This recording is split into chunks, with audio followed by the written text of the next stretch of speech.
Eu sou o seu irmão em Cristo, pastor Valério.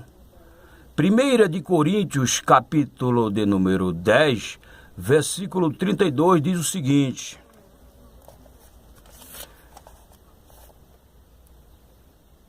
Portai-vos de modo a não deis escândalo, nem aos judeus, nem aos gregos, nem à igreja de Deus.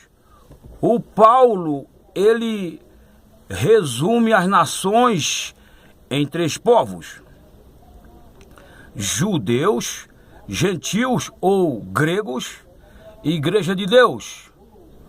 Na antiga aliança, havia dois povos: os judeus, representantes de Deus na terra, a quem Deus entregou a sua lei, e as demais nações, tidas como gentílicas ou pagãs. Muito bem. No Novo Testamento, depois da vinda de Jesus, após a sua morte e ressurreição, foi constituída agora uma nova nação, denominada igreja, eclésia do grego, tirados para fora. Ou seja, Deus agora está tirando de entre os gentios e os judeus um novo povo, o corpo de Cristo. Segundo o contexto do Novo Testamento, havia uma parede, de fato, um muro que separava judeus de gentio. Isto agora foi quebrado, está sendo quebrado, através da igreja, que é a nova comunidade cristã, uma nova assembleia em Cristo. Muito bem. Mas quem são os judeus? Os judeus tiveram origem em Abraão. Abrão, o hebreu, quando teve um encontro com Deus, o seu nome foi mudado de Abrão para Abraão. Abrão quer dizer pai exaltado, Abraão, pai de nações. Hebreu, daí a expressão os hebreus.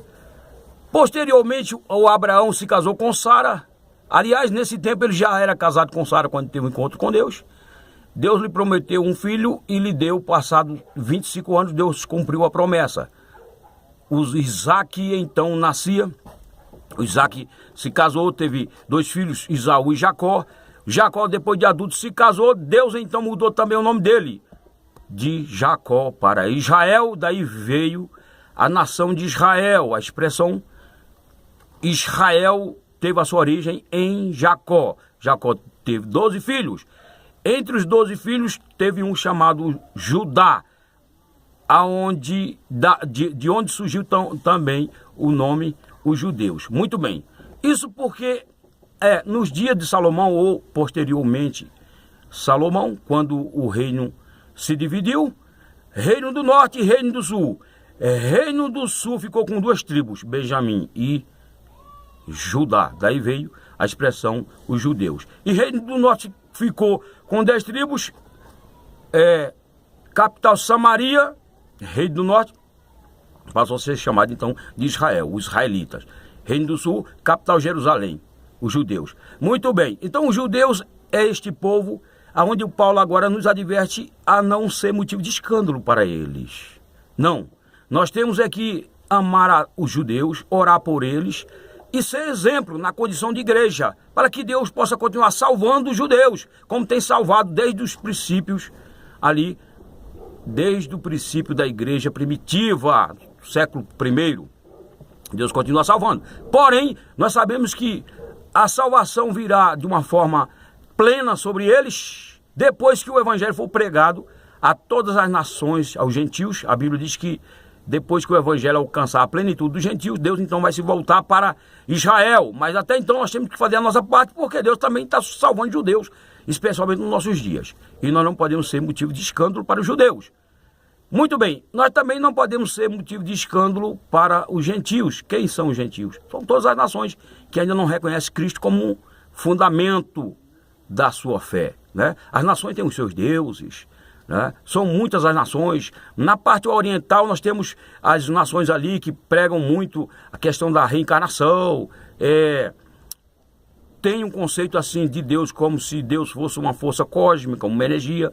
O espiritismo também tem esse entendimento. O islamismo tem um conceito diferente de Deus, um conceito diferente em relação ao cristianismo, porque para o islamismo, Alá é inatingível. E outro detalhe, Alá não tem filho, porque não casou, não teve mulher. Não tendo esposa, não vai ter filho. E o nosso conceito de Deus é diferente. O próprio Jesus foi claro em dizer, quando vocês forem orar, orem assim, Pai nosso que está nos céus. Então, o nosso Deus é Pai também, muito bem. Mas nós não podemos ser motivo de escândalo para os gentios, não. Ao contrário, temos que amar a todos e orar por todos, fazer o bem a todos. É isso, porque o próprio Jesus nos ensinou a amar até os inimigos, dizendo que nós temos que orar por eles, amar eles e falar bem deles. Como é que nós vamos falar bem dos nossos inimigos? Inimigos entre aspas, né? Porque o Paulo responde lá em Efésios 10, Efésios 6, 10 a seguir, ele vai dizer que nossa luta não é contra a carne nem contra o sangue, ou seja, não é contra seres humanos de carne e osso, é contra principados, potestades, hostes espirituais da maldade que atuam nas regiões celestiais.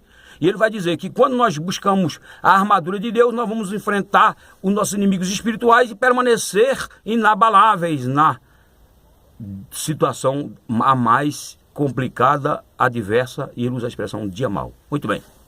Então nós temos que ser motivo não de escândalo, mas de louvor. As nações têm que nos ver na condição de pessoas íntegras, de pessoas comprometidas com Deus, de pessoas retas, de pessoas que amam e que foram ensinadas a amar como Jesus amou e seguem o exemplo de Cristo. Daí nós somos, ou seja, não é à toa que nós somos chamados de cristãos, né? Porque de alguma forma temos que nos parecer com Cristo, do ponto de vista moral e espiritual. Muito bem. A Bíblia nos fala em Colossenses 1, 21 que outrora nós éramos gentios, ou seja, ele usa a expressão lá, estrangeiros, que é a mesma expressão. E que éramos inimigos também de Deus pelo nosso entendimento carnal. Mas Deus, na sua bondade, ele nos reconciliou com ele mesmo. Lá em Romanos 8, versículo 9, é dito que nós não podemos mais viver para a carne, porque nós recebemos o Espírito de Deus. E se alguém não tem o Espírito de Cristo, tal não é dele. Muito bem.